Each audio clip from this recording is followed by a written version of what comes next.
Now you're watching New Eden TV.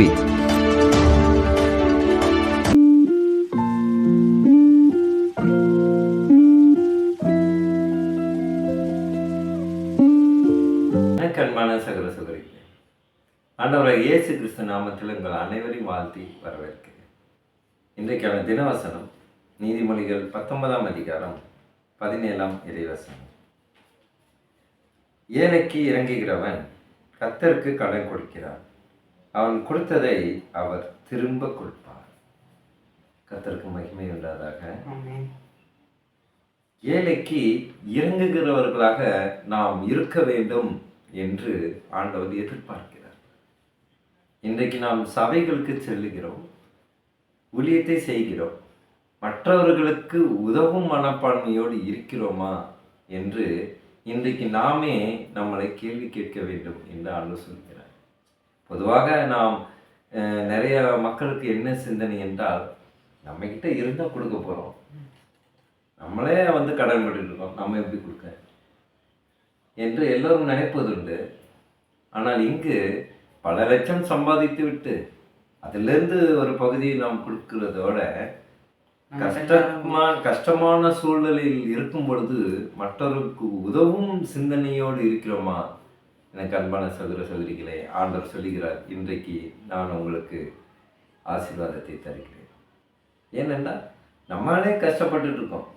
அப்போது நம்மளுடைய கஷ்டத்தை நாம் அதை ஆண்டவர் பாதத்திலே சமர்ப்பணம் செய்துவிட்டு நாம் மற்றவர்களுக்கு அந்த நேரத்தில் உதவி செய்தால், இங்கே ஆண்டவர் என்ன சொல்றாரு? அப்படி உதவி செய்தால் ஆண்டவர் எப்படியா நினைக்கிறாரு? அவன் கொடுத்ததை அவர் திரும்ப கொடுப்பார். கர்த்தர் ஆண்டவர் நமக்கு கடன் பட்டு இருக்கிறதா சொல்றார். நீங்க அப்படி செய்யும்போது, நீங்க கஷ்டப்படும் போது, ஏழைக்கு இறங்குகிறவன் எப்போது இறங்குகிறவன்? கார் பங்களா வாங்கினப்போது இறங்குகிறது. ஒருவேளை பணம் சம்பாதித்து விட்டு கார் பங்களா வாழ்ந்துட்டு இருக்கவங்க உதவி செய்யலாம். எதனால உதவி செய்யலாம்? நிறைய பாவங்கள் செய்திருக்கலாம், அதுக்கு புண்ணியம் தேடுவதற்காகன்றது உலக காரியம். ஆனால் இங்கு நல்லா சம்பாதிப்பவர்களும் உதவி செய்ய தான் சொல்லுகிறார். கஷ்டப்படும் போதும் உதவி செய்தால் கிட்டத்தட்ட ஆண்டவருடைய என்ன சொல்றது, அவர் இன்னும் நம்மளை நெருங்கி வருவார்.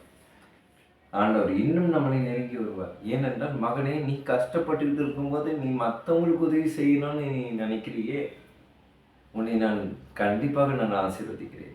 உனக்கு என்ன தேவை என்று மன்றாடு, ஜெபத்தின் மூலியமாக நீ விண்ணப்பம் செய், நான் மறு உத்தரவுகளை அருள செய்கிறேன் என்று சொல்லுகிறார். இன்றைக்கு இந்த வசனத்தின் மூலியமாக நாம் ஒரு தலைப்பை வைத்து நாம் சிந்திக்க இருக்கிறோம். இன்றைக்கு என்ன தலைப்பு இந்த வசனத்தின் அடிப்படையில் இருக்கிறது? கர்த்தர் இரட்டிப்பான நன்மைகளை நமக்கு செய்வார். ஆமென், ஆமென். மற்றவர்களுக்கு உதவி செய்வதனாலே நமக்கு இரட்டிப்பான நன்மைகளை ஆண்டவர் அருளுவார். அடுத்த வசனத்தை நாம் வாசிப்போம். 23ஆம் அதே அதிகாரத்திலே 19 நீதிமொழிகள் 19ஆம் அதிகாரத்திலே 23ஆம் வசனம் என்ன சொல்லுகிறது? கர்த்தருக்கு பயப்படுதல் ஜீவனுக்கு ஏதுவானது. ஜீவனுக்கு ஏதுவானது. கர்த்தருக்கு பயந்து நாம் மற்றவர்களுக்கு உதவ வேண்டும். ஆண்டவருடைய அதிகப்படியான ஒரு எதிர்பார்ப்பு நம்மளிடத்திலே அதுதான் என்று நாம் செய்யும் பொழுது ஜீவனுக்கு ஏதுவானதாக இருக்கிறது. அதை அடைந்தவன் திருப்தி அடைந்து நிலைத்திருப்பான். கர்த்தருக்கு பயப்படுதுன்றது எப்படி, ஐயோ ஆண்டவர் அப்படின்ற பயம் ஆண்டவர் சொல்லல. ஆண்டவர் அப்படி சொல்லல. கர்த்தரை நேசிப்பதுனாலே அவர் நமக்கு கொடுத்திருக்கிறாரு, நம்மளை ஆசீர்வதிச்சிருக்கிறாரு. அதனால மற்றவங்களுக்கு நம்மளால முடிஞ்ச உதவி செய்யணும். எனக்கு இது ஒரு அனுபவம் கூட. இப்போது சிறிது காலமாகவே ஒரு 2 மாதங்களாகவே என் மகனை பள்ளிக்கூடத்துக்கு நான் செல்ற போது எங்கிருந்து வருவார்கள் என்று தெரியாது, யாரிடமும் கேட்க மாட்டார்கள் எது வேணும்னு. அப்போ நேரம் என்கிட்ட கையை நீட்டுறாங்க. எனக்கு பிரியமானவர்களே, அப்படி யாராவது உங்ககிட்ட ஏதாவது சாப்பிட்றதுக்கு இல்லை ஏதோ கேட்குறாங்க அப்படின்னா கண்டிப்பாக அவர்களை உதாசீனப்படுத்த வேண்டாம். ஏனென்றால் கடவுள் நம்மளை சோதித்து பார்க்கிறார். நான் ஆண்டவரை நேசிக்கிறேன் என்று சொல்வதனால இவர்கள் உதவி செய்கிறார்களா என்று நம்மளை சோதித்து பார்ப்பார். இதுவரைக்கும் எத்தனை பேர் கை நீட்டினதுக்கு என் பேக்கெட்டில் என்ன இருந்ததோ அதை அப்படியே நான் கொடுத்துருக்கேன். என்கிட்ட 10 ரூபா இருந்தால் 10 ரூபா கொடுப்பேன், இல்லை அப்படி கொடுப்பேன். ஆனால் கொடுக்காம வந்ததில்லை. ஏனென்றால் ஆண்டவர் நீ சோதித்து பார்க்கிறேன், உனக்கு உண்மையிலேயே மக்கள் மீது அக்கறை இருக்கிறதா? மக்கள் மீது அக்கறை இல்லாமல் நாம் எப்படி ஊழியத்தை செய்ய முடியும்? அதை தான் ஆண்டவர் இந்த ஒரு வசனம் என்னை தொடுகிறது. கர்த்தருக்கு பயப்படுதல் ஜீவனுக்கு ஏதுவானது, அதை அடைந்தவன் திருப்தி அடைந்து நிலைத்திருப்பான். அவன் திருப்தி அடைவான். அவன் எதை குறித்தும் கலங்க மாட்டான். அவனுக்கு வருமானம் இல்லையே, நான் என்ன செய்வது, அடுத்த நாள் 3 வேளை உணவுக்கு நான் என்ன செய்வது என்று அவன் கவலைப்படாமல் இருப்பான் என்று ஆண்டவர் சொல்லுகிறார். திருப்தி அடைந்து நிலைத்திருப்பான், தீமை அவனுக்கு அணுகாது. எனக்கு பிரியமானவர்களே, நாம் இப்படி ஏழைகளுக்கு இறங்கி உதவி செய்வோமேயானால் நமக்கு எந்த தீமைகளும் அணுகாது. அதாவது பெற்றுக்கொள்வதை விட கொடுப்பதை தான் அதிக சந்தோஷம். இன்றைக்கு நம்ம யார்கிட்ட வேணாலும் உதவி பெற்று இருக்கலாம், ஆனால் ஆண்டவர் இந்த கரங்களை கொடுக்கும் கரங்களாக மாற்றுகிறார். எதனால? அவரோட வல்லமையினாலே, அவர் மீது நாம் அளவு கடந்த அன்பு வைத்து இருப்பதனாலே. அந்த இறை அன்பானது நம்மளையே மெய்மறந்து மற்றவர்கள் கொடுக்கும் கரங்கமாக ஆண்டவர் மாற்றுகிறார். எப்பேற்பட்ட ஒரு ஆசீர்வாதமான ஒரு வசனமானது. அடுத்த வசனத்தையும் நாம் அவர் ஆண்டவர் இயேசு கிறிஸ்து சொன்ன ஒரு ஆலோசனையை நாம் இங்கு தியானிப்போம். மத்தேயு 7:12 அதிகாரம் 12 வசனத்தை வாசிக்க கேட்போம். ஆதலால் மனுஷர் உங்களுக்கு எவைகளை செய்ய விரும்புகிறீர்களோ அவைகளை நீங்களும் அவர்களுக்கு செய்யுங்கள், இதுவே நியாய பிரமாணமும் தீர்க்க தரிசனமும் ஆகும். அல்லேலூயா. இங்கே ஆண்டவர் என்ன சொல்றாரு? மனுஷர் உங்களுக்கு எதை செய்ய விரும்புகிறீர்களோ, நீங்கள் எதை அவர்கிட்ட இருந்து பெற்றுக்கொள்ள வேண்டும் என்று விரும்புகிறீர்களோ அதையே அவங்களுக்கு செய்யணும், அதையே அவங்களுக்கு செய்ய வேண்டும் என்று ஆண்டவர் வலியுறுத்துகிறார். எனக்கு பிரியமானவர்களே, அவைகளை எது நம்ம இப்போ ஒரு நபர்கிட்ட நம்ம என்ன எதிர்பார்க்குறோமோ, ஒருவேளை அந்த நபர் நமக்கு எதிர்பார்க்க கொடுக்கலாம், கொடுக்காமலும் போகலாம். ஆனால் அவர் கொடுக்கவில்லை, அந்த சகோதரர் கொடுக்கவில்லை, நான் ஏன் கொடுக்கணும் அப்படின்ட்டு இல்லாமல், அவரு கொடுக்கலன்னா என்ன, நம்ம அவர்கிட்ட நம்ம என்ன எதிர்பார்த்தோமோ நம்ம அவருக்கு செய்வோம் அப்படின்ற மனது உள்ளவர்களாக இருக்க வேண்டும் என்று ஆண்டவர் சொல்லுகிறார். அடுத்தது, இதுவே நியாய பிரமாணமும் தீர்க்க தரிசனங்களும். ஆமென், ஆமென். இதுவே நியாய பிரமாணம். நியாய பிரமாணம் என்றால் என்னது? ஆண்டவருடைய பார்வையில் எது எல்லாம் நீதியாக இருக்கிறதோ அதெல்லாம் நியாய பிரமாணம். அல்லேலூயா, ஸ்தோத்திரம். ஆண்டவருடைய வல்லமைக்காக நன்றி.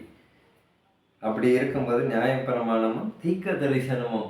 இப்போ தீர்க்க தரிசனம் என்று சொல்லும் பொழுது நம்ம அநேகருக்கு வர ஞாபகம் என்ன? கடவுளுடைய வெளிப்பாடுகளை நம்ம முன்கூட்டியே ஒருத்தருக்கு ஆசீர்வாதமாக சொல்லுகிறது. உங்களுக்கு நல்ல வேலை கிடைக்கும், ஆண்டவர் வெளிப்படுத்துகிறார். உங்களுக்கு குழந்தை பாக்கியம் உண்டாகும், ஆண்டவர் வெளிப்படுத்துகிறார். அவர்களுக்காக மண்டாடி நாம் அந்த தீர்க்க தரிசன வரத்தை நிறைய பேர், எனக்கு அன்பான சகோதர சகோதரிகளே, இந்த தீர்க்க தரிசன வரத்துக்காக அநேக பேர் பிரயாசப்பட்டு உபவாசம் இருந்து ஜெபிப்பவர்கள் உண்டு. ஆனால் அதைவிட மிக சிறந்தது என்னது? நான் எதை யார்கிட்ட இருந்து எதிர்பார்க்கிறோமோ அதை நாம் மற்றவர்களுக்கு கொடுக்க வேண்டும் என்று ஆண்டவர் சொல்லுகிறார்.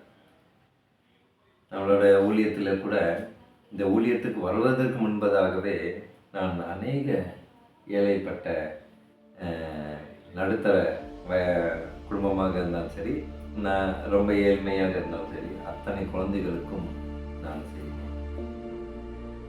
இது நான் பிரபலப்படுத்துவதற்காக சொல்லவில்லை. ஆண்டவர் மீது அன்பு இருந்ததுனாலே எனக்கு செய்ய வேண்டும் என்று ஆண்டவர் அவருடைய வல்லமையினால தூண்டப்பட்டு நான் அதை செய்தேன். அதை கூட நீங்கள் இப்போது காணொலியாக நீங்கள் பார்த்து கொண்டிருக்கிறீர்கள். அவர்களுக்கு நான் யோசிக்காமல் செய்கிறேன். எனக்கு ஒரு ஷேர் வந்தது. வீடு விட்ட போது எனக்கு ஒரு ஷேர் வந்தது. அதிலிருந்து அந்த 3 லட்சத்தையுமே நான் என்ன செய்தேன்னா எனக்காக வச்சுக்கிட்டு,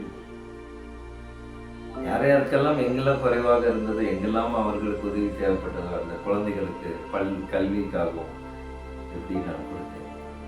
அதனால தான் ஆண்டவர் இப்போது என்னை மிகுதியாக ஆசீர்வதித்துக் கொண்டிருக்கிறார். இங்கு நம்ம வசனத்தில் என்ன வாசித்தோம்? ஏழைக்கு இறங்குகிறவன் கர்த்தருக்கு கடன் கொடுக்கிறான். ஆமென். அவன் கொடுத்ததை அவர் திரும்ப கொடுப்பார். ஆமென். ஹல்லேலூயா. ஹல்லேலூயா. அவரு திரும்ப கொடுப்பாருன்னா அப்ப எப்ப கொடுப்பாருன்னு சில பேர் சிந்திப்பது உண்டு. நான் இப்ப கடன் சொல்றேன், நான் செய்யறேன், ஆனா எப்ப கொடுப்பாரு?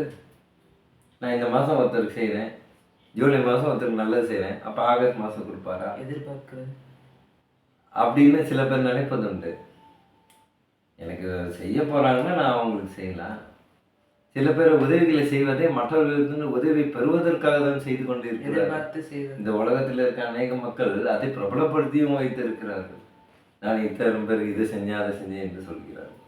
நான் கூட இதை ஏன் சொல்கிறேன் என்றால், என்னை போல இந்த உதவும் மனப்பான்மை தூண்டுதல் உங்களுக்கும் ஏற்பட வேண்டும் என்ற அனுபவத்தை உங்களோட பகிர்ந்து கொள்கிறேன். இல்லையென்றால் நான் இந்த உதவி செய்ததை நான் இதுவரை யாருக்கிட்டையும் போடலை, எந்த இணையதளத்துலையும் யூடியூப்லையும் எங்கேயுமே போடலை. ஆண்டவருக்காக நான் இதை சாட்சி சொல்ல வேண்டும் என்பது என்னுடைய வாஞ்சி. எனக்கு அன்பான சகோதர சகோதரிகளே, நாம் கொடுப்பவர்களாக இருக்க வேண்டும்.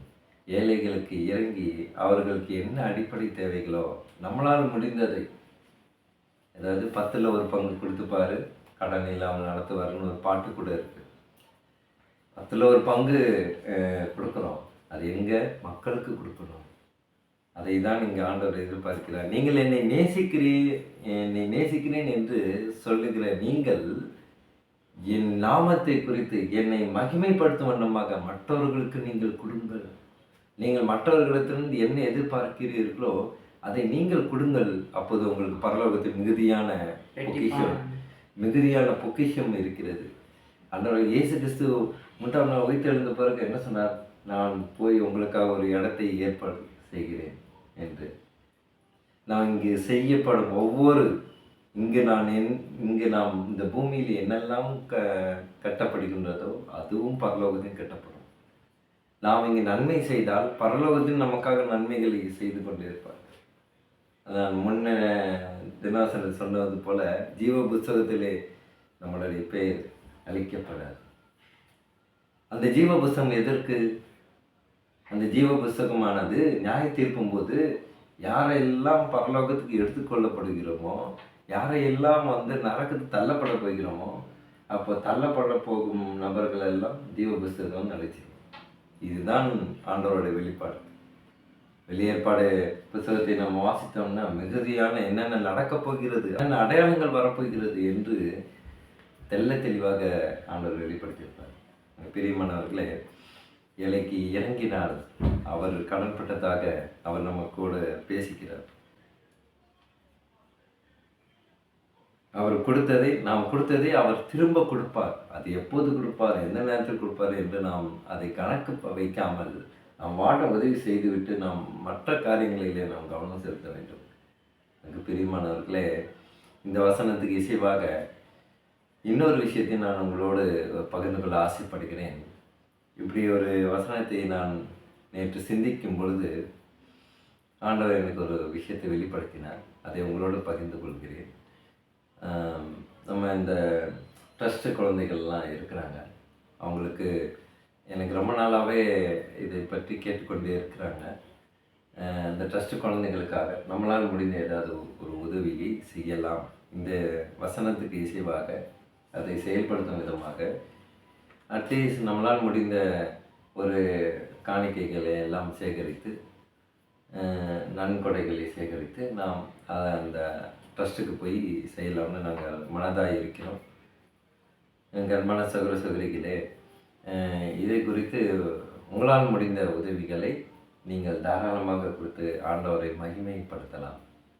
இந்த ஸ்க்ரீனில் தெரியப்படும் இந்த மொபைல் நம்பர் தான் GPay number.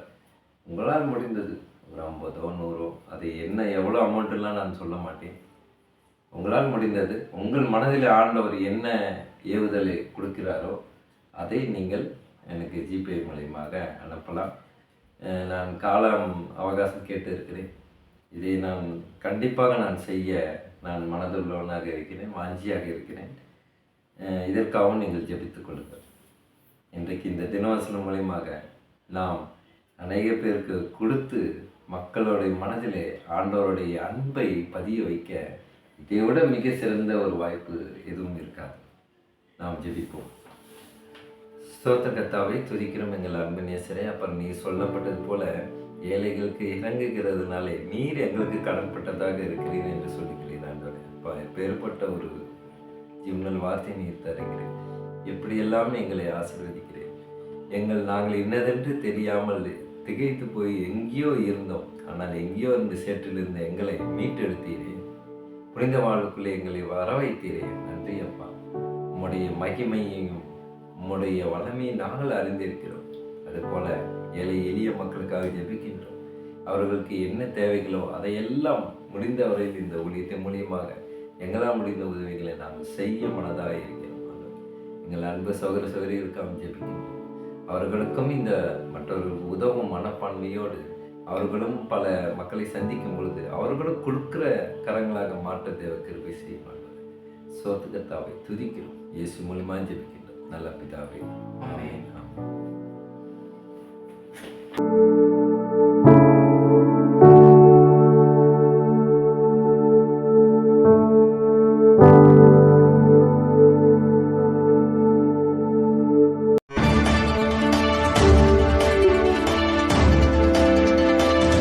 Now you're watching New Eden TV.